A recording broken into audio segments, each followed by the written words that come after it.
If you look at our legacy infrastructure at the Malta International Airport in terms of our runways, they are the size of the runways that exist at London Gatwick. So we've got the infrastructure in place, but we don't have the surrounding softer infrastructure, the terminals, the cargo handling facilities, and the various other initiatives which would add more value to Malta. What we've done is that we sat down with Malta Industrial Parks and Malta International Airport, and together we're developing a plan to better organize our airport.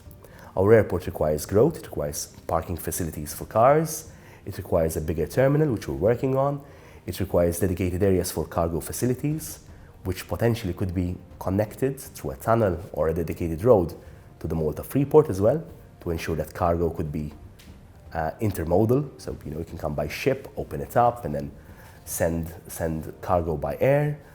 We want to make sure that there would be a cluster of activities for maintenance, repair, and overhaul, which would allow growth. And over the last few months, we've designed that vision. This is a vision which will ensure that our aviation sector will grow sustainably.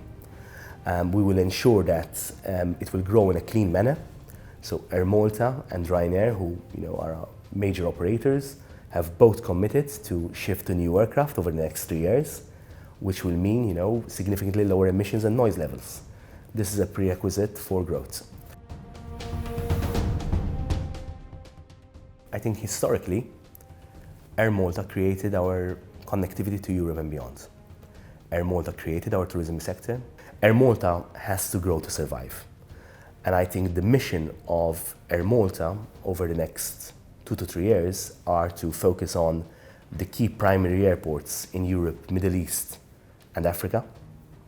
We want to make sure that we have wide coverage in North Africa and also initiate direct flights to Sub-Sahara, including Accra and Ghana, to reflect our vision that we can provide services for European companies into the African continent.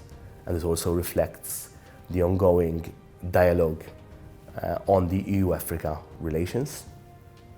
In addition to that, I believe that Air Malta can and is studying the possibility of having longer range planes and connecting Malta directly to Mumbai in India and pushing beyond its borders.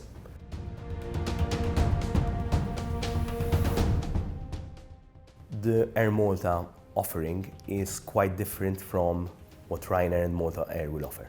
So Malta Air is a low-cost carrier. It will absorb the current operations of Ryanair here in Malta, which includes 61 routes to and from Malta, but it will grow that significantly too, to new destinations and frequencies which currently Ryanair doesn't operate to. The reality is that Malta Air will be a low-cost carrier. It will not offer a business class product. It will not offer cargo services.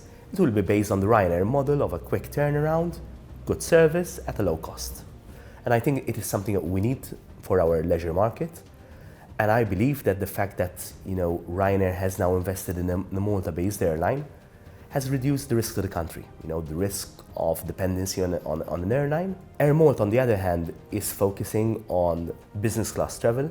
Air Malta will be investing significantly in its cargo and logistics operations. So if you like, the two airlines will be offering a different proposition and they will complement each other. And in addition to that, instead of having one carrier, carrying the Maltese flag, we'll now have two carriers with the Malta name in them,